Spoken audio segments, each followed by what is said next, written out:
kwamba tumesonga mbele na kwamba Mkenya awaye yote yuko salama kuishi hapa. Kuna wengine wanaanza kusema tetesi kwamba kwa nini watu kutoka nchi za kigeni inasemekana wanashikwa, sijui wanatekwa nyara, lakini serikali ingependa kutoa hakikisho kwamba kila Mkenya awaye yote yupo katika njia nzuri na kulindwa kuzuri kutokana na asasi zetu za kiusalama.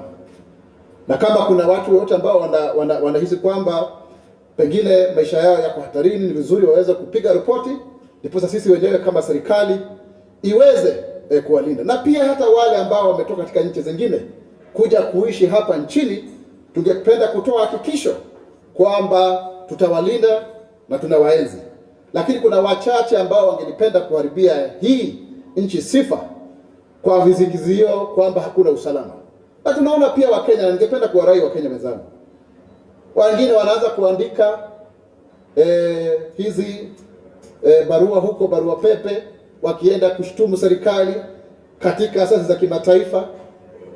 Haitokufaidi wewe Mkenya. Ni vizuri hata kama tuna tofauti zetu za hapa nchini, lakini katika kiwango cha kimataifa tuonyeshane kwamba tupo pamoja. Wengine hata wanaanza kusema kwamba wageni mashuhuri wasije kutembelea nchi hii. Itakufaidi nini wewe Mkenya kwamba unasema kwamba huienzi nchi yako? Hamna nchi yoyote ambayo haina tofauti zake. Hamna nchi yoyote ambayo haina pengine dosari kidogo kidogo, lakini unakuta kwamba tukiungana tunasonga mbele kwa pamoja na tunasuluhisha masuala yetu. Lakini kama ni safari za wale wageni mashuhuri ambao wanakuja nchini kama mfalme na malkia wa kutoka kule Netherlands, mambo yote yako salama, tumeweka kila kitu kiko kabambe. Na pia kuna wawekezaji wengi na mashirika ya kiserikali ambao wanakuja kuwasaidia hata watoto mayatima. Tutakuwa tukizungumzia hata na wakulima, wapiga biashara na wadau tofauti tofauti. Kwa hiyo tafadhali tuizungumzie nchi yetu ya Kenya kwa njia ambayo inafaa ili tuweze kusonga mbele. Na kama vile ambavyo Mheshimiwa Rais ameahidi kwamba yeye yuko katika mstari wa mbele kusitisha utekwaji nyara wa mtu yeyote nchini hii. Hilo ni jambo ambalo lipo na utakubaliana na mimi kwamba tayari mambo haya yameweza kupunguka na yataendelea kupunguka zaidi. Lakini sisi kama Wakenya ni vizuri tuweze kuwa tunazungumziana kwa njia ya heshima.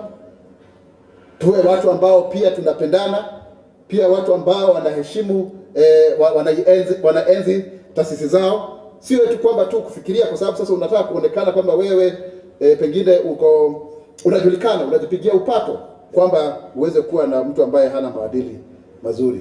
Kuna mambo mengi tu ambayo yameibuka, lakini mwaka huu ni mwaka ambao sisi kama serikali tungependa kuwarai Wakenya wenzetu waingie pamoja na sisi katika mdahalo huu na katika azma hii, katika ari hii ya kuhakikisha kwamba Kenya imesonga mbele, kwa sababu Kenya itainuka, Kenya itasimama, Kenya itanawiri kwa umoja na uzalendo. Mimi ni Mkenya mzalendo.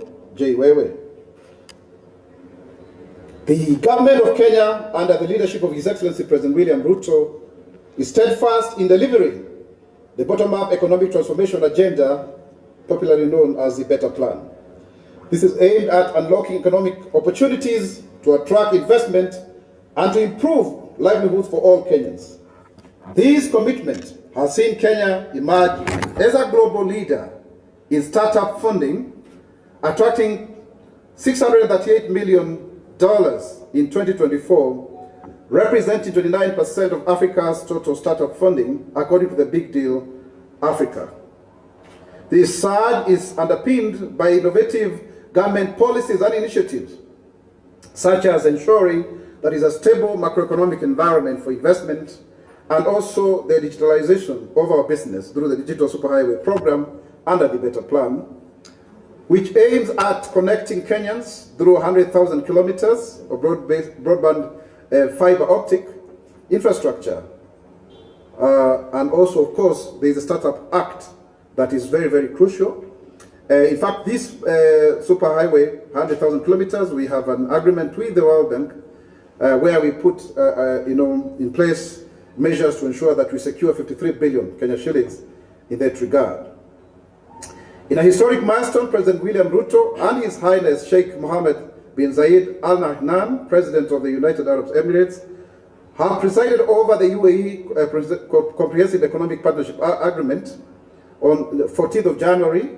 And this is really transformational because it will ensure that Kenyans who are in the meat industry will benefit from 9.9 billion worth of meat and 10.8 billion in fruits and vegetables to the UAE. And this is really, really commendable. This is the true empowerment of Mama Mboga, because then they can actually export that which they are growing. This agreement is expected to double these figures by eliminating trade barriers and simplifying custom processes. On job creation and innovation, with this kind of startup funding, we believe that Kenyans have some of the best innovations by our youth, especially in areas such as fintech, climate tech, and digital services. And this is aimed at addressing local challenges and prototyping. How is it that the world can deal with these challenges, so that then the solutions that we get here in Kenya are applied globally. Again, this startup capital will also ensure that there are employment opportunities. And of course, the Jobs Maju initiative that has seen over 243,000 Kenyans get jobs abroad has given us a lot of money as a country in terms of foreign exchange to the tune of over $4 billion US, or if you like it, about 590 billion Kenya shillings. In this regard, the access to new opportunities that come with the agreement with the UAE government also provides, opportunities in education, transport, construction, and ICT. And of course, it will ensure that this technology transfer and collaboration, thus positioning Kenya businesses to compete globally. Kenya is also a leader in green growth. As you know very well, we are the champions on climate justice, and so therefore promotion of these new technologies that are using clean energy, renewable energy, will ensure that we also leapfrog our energy sector and our, therefore, economy into the future. And further, therefore, attract more investment as enshrined in the priority areas under the Better Plan. On education reforms, we are gradually doing away with the 844 system, and most of us here are products of that process, of that system, which has served the nation for 35 years, and the last KCSE, Kenya Certificate of Secondary Education, will be in 2027. And so at that point in time, there will be no such a system again. I keep on joking that as we went to standards, then they came to class, now they are grades. So it keeps on changing.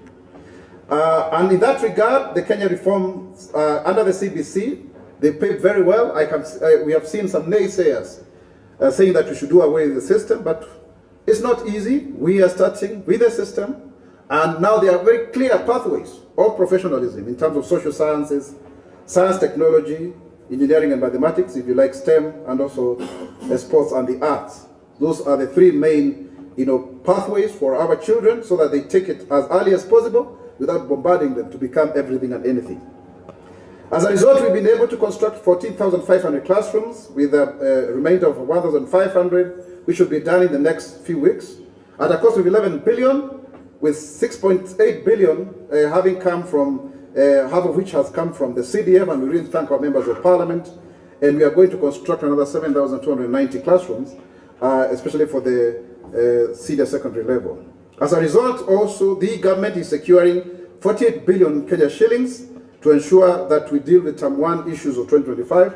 They will be disbursed. Some of it has been disbursed already.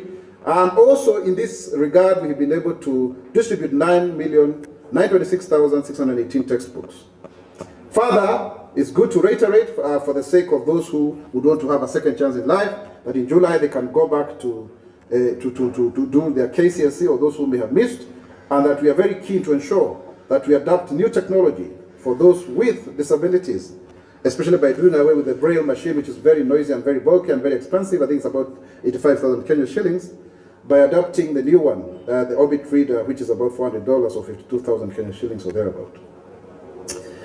So the government also has noted, with great concern, the introduction of band levies in some senior schools, and we want to call out those teachers who are making an extra penny. This is corruption, and we are going to take measures to ensure that that does not continue, so that we do not fleece our fellow Kenyans who are parents in those schools, because there is a very clear provision of monies for infrastructure development and such other needs that may arise from time to time. And as a result, therefore, we are calling upon Kenyans to also volunteer themselves to apply for the jobs of teachers that the teaching jobs that we will advertise. In this course, we anticipate to employ another 6,000, but that will be made, the announcement will be made in due course, so that we continue to filling in the gap that has resulted from the increased population of students and also the new competence-based curriculum. As a result of our expanding civil service, we are pleased to announce that 3,109 public service internship interns are going to be reporting in February, and a total of 23,105 graduates have since benefited, and quite a number of them, by the way, have been admitted into various other opportunities for growth. Some of them were retained in the civil service, and it's a very good opportunity to ensure that our young workforce is able to know how government functions, and so that there is technology transfer, there is institutional memory, and to expose them to various government functions. This also will create a solid foundation for careers and also actively contribute to national development while enhancing their competencies. Further, through the Inua Jamii program, the